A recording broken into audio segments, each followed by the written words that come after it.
南台湾屏东，开4-5个小时，利用我的时间，送到我们台北火车市场，就是3-4点，就可以一起拍卖。运输距离很短，所以早期我们台湾的这个人力系统没有像其他国家他们建立的那么完整。从园艺跳来中草药，以前研究的都是果树、蔬菜、花卉。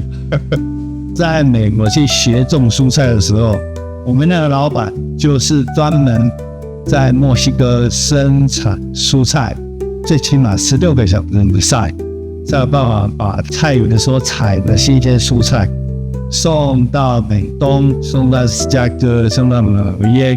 采蔬菜早上清晨4点采，田间的温度会越来越高，新鲜度会越来越差。那如果我们能把田间热的温度降低，当然没有钱的话，我们就压差异了。那如果是用真空浴呢？我在美国他们40欧份蔬菜25分钟真空浴就把它降了，那个造价比较贵，不断的被考验了，你才会进步啊。我还好，我有很多机会，我都有去把握住。人生最重要的就是经历训练。以前我在学校，我都常常出国。学校如果调我的出入境的那个记录那我一定会被挂在墙壁。出国记录太多，是人家邀请我，是我要去教人家，所以那时候的机会就是说现学现卖比较多。可是呢，我实际用在现场，收益最多的是我。那时候呢，公司有请一个台湾的美国人当我经理。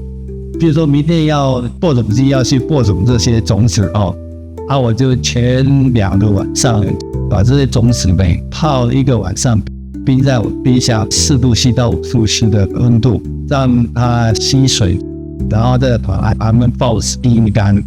因为我们的种子储存都是低温干燥，水分含量都11%，倒毒的水分含量也都是10%到13%高一点。经过浸润作用呢，哇，它那个发芽率就会飞到8%。大家会认为说，种子发芽如果90%就很好啊，你为什么要求到95%或是96%？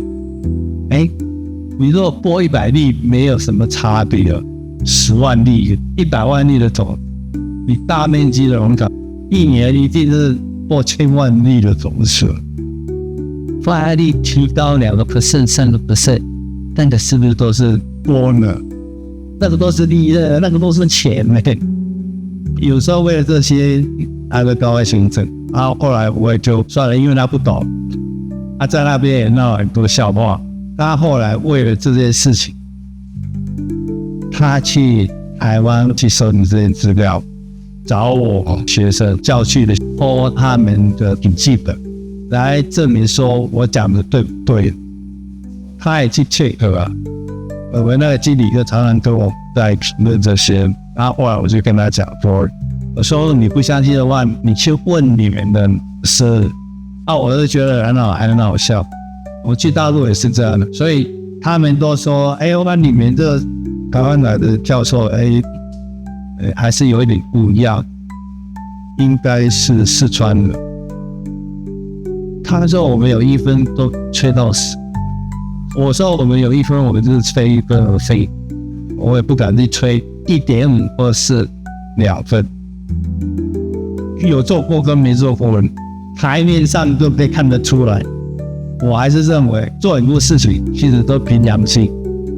我也常常跟我们学生讲，做农业也要凭良心。你不能去赚那个没有良心的钱啦。该我们赚的，我们要认真去把它拉回来。不可能这一分一寸。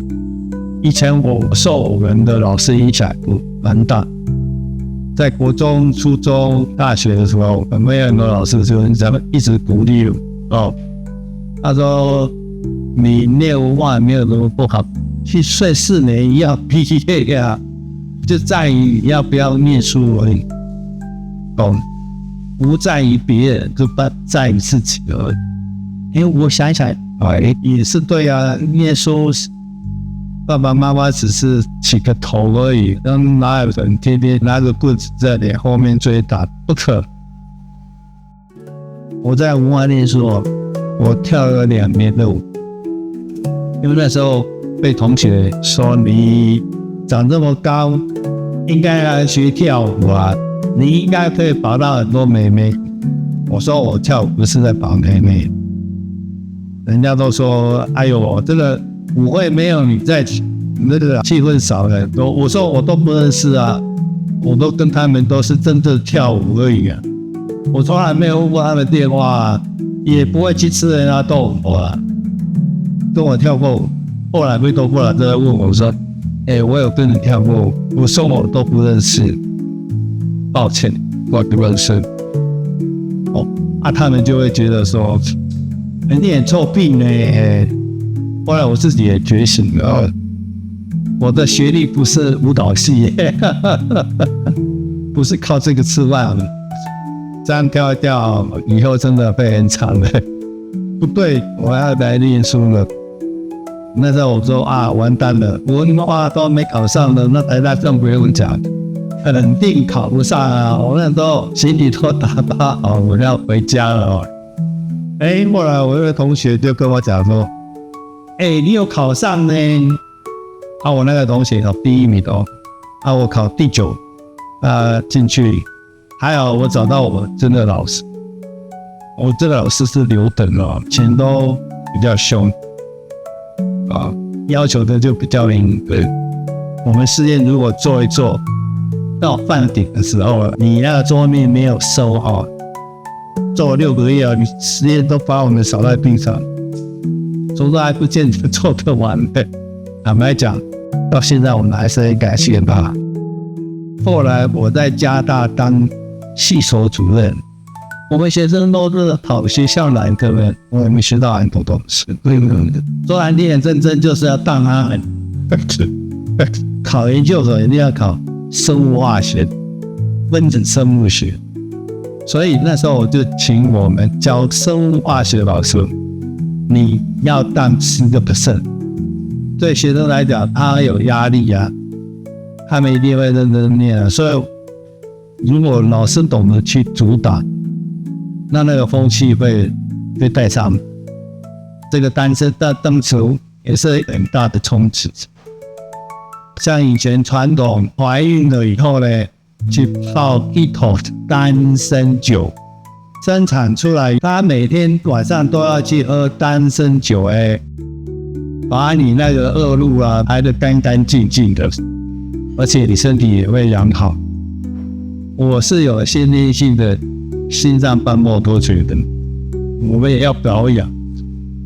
第一个讲到了单身要吃啦，你的情绪控制，你饮食要正常，你的睡眠要正常，把你的身体照顾得更。单身的单身狗突围，它可以照顾我们的心脏出来这个血管，就是可以降低你去做支架的风险。第二个，它最主要的，它有单酚酸 B， 它存在叶片，根也有，主要是疏通我们脑部的微血管，所以这主要是预防中风。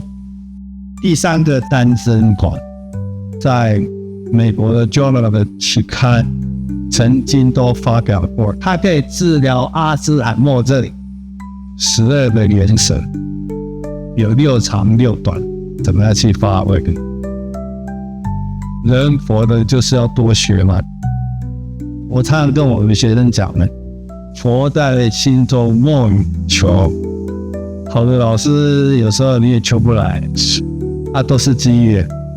我那时候的心态是，我不靠这个吃饭。我也认为那一个阶段时间点，我好像还没去体会他的用心的。所以现在都会去把我们老师跟我们上课的资料，班就想到以前他们这样讲的，以前我们都看一看就忘了，跟那好老师就要去赶快去挖导啊，因为人活的绝对有它的意义在。我们不敢说我们带什么命既然出生在这个地球上，看大家怎么样去把它实现。每个人都有不同的任务。